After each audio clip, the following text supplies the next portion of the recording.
चौधरी साहब, mix signals आ रहे हैं। कभी डोनाल्ड ट्रंप ये कहते हैं कि जनाब एक बहुत बड़ा हमला होगा, 48 घंटे की डेडलाइन है, लेकिन उसके बाद ये कहा जाता है कि जनाब we can see the ending now, हम लोग फिनिश लाइन देख रहे हैं। मार्को रूबियो कहते हैं जनाब हमें फिनिशिंग लाइन नजर आ रही है और बस बात जो है अब सिर्फ चंद दिनों की बल्कि सिर्फ चंद हफ्तों की है। What do you see of this? मतलब ये जा किस तरफ रही है सारी कहानी?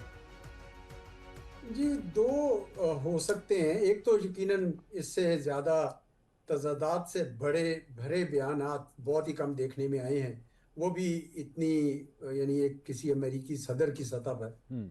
लेकिन उसका ये मकसद भी शायद ये हो सकता है कि वो दूसरे फरीक को कंफ्यूज करना चाहते हो, बताना ना चाह रहे हो, और अंदर खाते तैयारी भी कर रहे हो जंग की। और इस वजह से कुछ कहा नहीं जा सकता, क्योंकि वो जो जहाज उन्होंने रवाना किए हुए हैं मेरीन्स के साथ, और उन मंसूबों में तो अभी तक कोई कमी नहीं आई है। वो अभी भी कह रहे हैं हमने वो जजीरे पकड़ने हैं, अब नाए हुरमुज क्लियर करवानी है। हम्म। तो कुछ थोड़ा सा मेरे ख्याल में अमेरिका के जो बयानात हैं और जो एक्शन है उसमें तजाद है।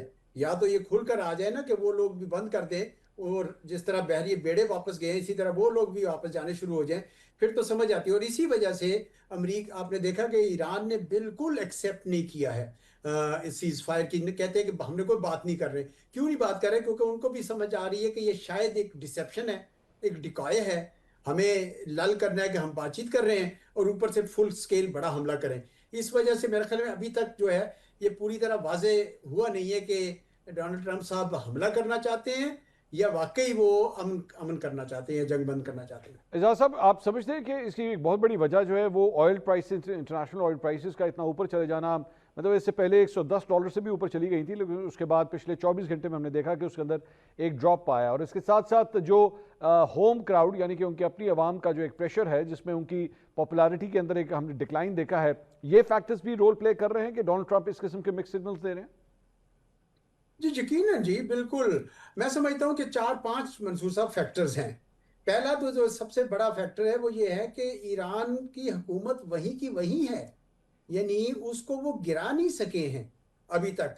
और दूसरा ये है कि खलीजी रियासतें जो हैं वो भी अब बात कर रही हैं कि शायद हमें कोई आपस में अलायंस बनाना पड़ेगा जंग के बाद। सिक्योरिटी आर्किटेक्चर, गोया उनके अड्डे जो थे अमेरिका के, वो उनको हिफाजत करने में नाकाम रहे। और तीसरा ये है कि अमेरिका के अंदर भी जो पब्लिक ओपिनियन है वो बड़ी तेजी के साथ तब्दील हो रहा है। हम्म। क्योंकि वो बताने वाले बताते हैं कि जो वियतनाम की जंग के दौरान भी इतने बड़े पैमाने पर वो एहतजाज नहीं हुआ था। तो आप सोचे ना कि इसका जो इम्पैक्ट पड़ेगा मिड टर्म इलेक्शंस पर, जिसके बाद डोनाल्ड ट्रंप साहब तो शायद इम्पीचमेंट की तरफ चला जाए, क्योंकि एप्स्टीन का केस, दूसरे तीसरे केस उनके खिलाफ है। तो वो प्रेशर भी है। तो मुझे लगता है कि ये अभी पता चलेगा कल ये क्या अनाउंस करते हैं।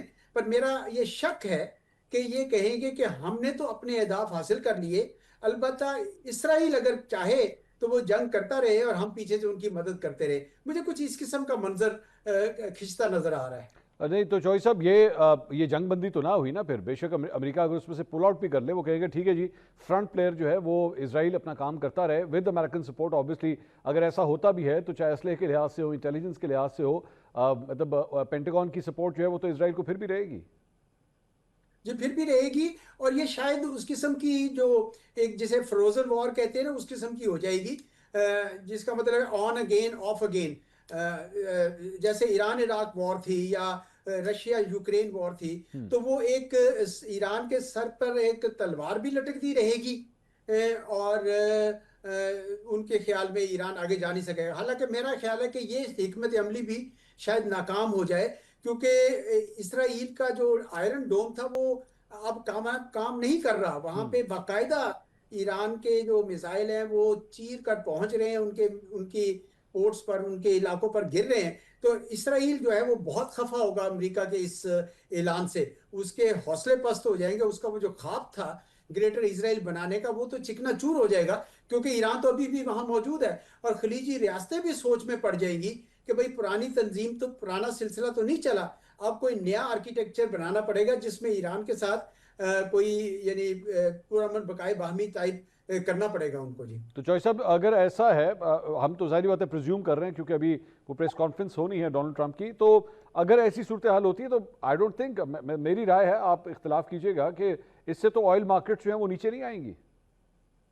جی آئل مارکیٹس کے اندر انسرٹنٹی رہے گی، اور ممکن ہے کسی حد تک اس میں ان کی پرائسز کم بھی ہو جائیں، لیکن ایک حد سے زیادہ کم نہیں ہوگی۔ دیکھیں اس سے امریکہ کو فرق نہیں پڑتا، جب سے امریکہ کا اپنا شیل آئل اینڈ گیس نکلا ہے وہ ایک نیٹ ایکسپورٹر بن گیا ہے، ٹھیک ہے، ان کے اپنے ملک کے اندر جو پیٹرول پمپوں پہ جو گیس چاہیے اس کی قیمت بڑھ گئی ہے، اس وجہ سے پریشر تو ان کے پاس آیا ہے، لیکن یورپ مثال کے طور پر جو 14% پہلے لیتا تھا امریکہ سے، اب وہ 57% لے رہا ہے، اور اس وجہ سے امریکہ کے لیے اپنے لیے اس طریقے سے مشکل ہے۔ کچھ لوگ تو یہ بھی بات کرتے ہیں کہ جی یہ سٹا کھیل رہے ہیں یہ لوگ، اس کے جو ساتھی ہیں سٹاک مارکیٹس میں بھی اس کو گراتے ہیں پھر لیتے ہیں، پھر یہ کوئی اور بیان دے دیتے ہیں، خدا جانے، اسپیکولیشن پہ نہیں جانا چاہیے، لیکن زمینی حقائق تو یہی ہیں کہ ڈونلڈ ٹرمپ صاحب کی جو ساکھ ہے ان کے لفظوں کی وہ کھو چکی ہے، گر چکی ہے، اور اس جنگ کے بعد جس طرح بھی یہ ختم ہوئی جنگ،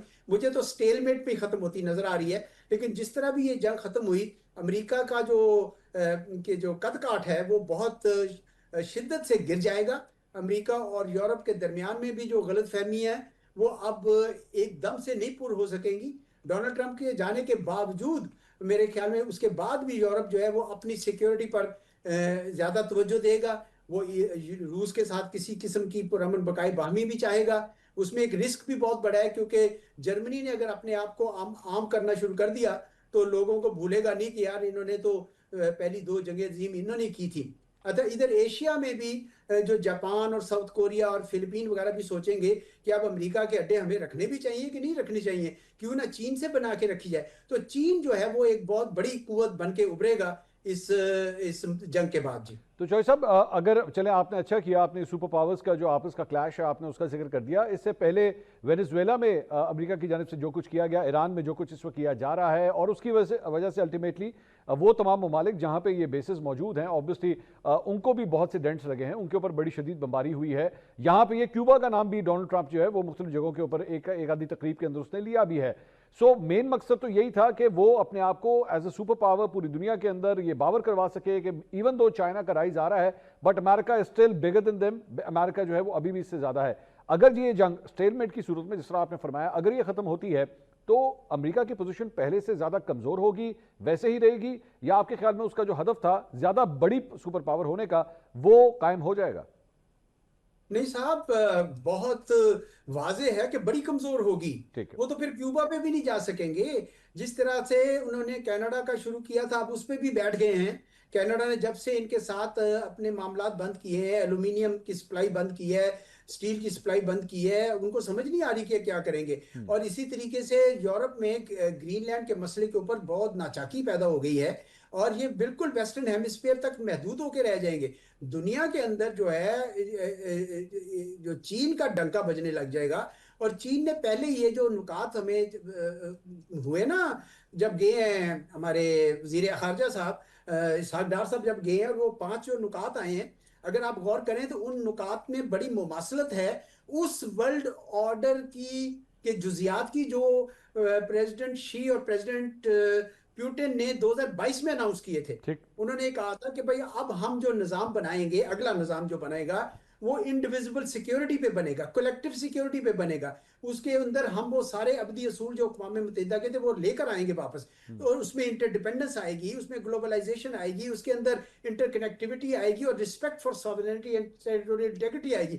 وہی باتیں انہوں نے اس نکات میں بھی گئی ہیں۔ تو مجھے تو لگتا ہے کہ دنیا جو ہے وہ بڑی حد تک تبدیل ہوگی، اور تمام خطوں میں خطے کی حد تک بھی کوئی نہ کوئی تبدیلی آئے گی، کوئی سیکیورٹی آرکیٹیکچر بنیں گے، اور یہ جو 4 وزرائے خارجہ کی اسلام آباد میں میٹنگ ہوئی ہے یہ اس کی شروعات ہے، اس میں سارے شامل ہونا چاہیں گے، GCC کنٹریز بھی، اور شاید ایران بھی کسی سٹیج کے اوپر، کیونکہ یہ ایک ریجنل سیکیورٹی آرکیٹیکچر بننے والا ہے، کیونکہ اس کو اب امریکہ کی طرف سے تو میں نہیں سمجھ سکتا کہ وہ کہیں پہ بھی اب اس طریقے سے مدد دے سکتا ہے یا پروٹیکشن دے سکتا ہے۔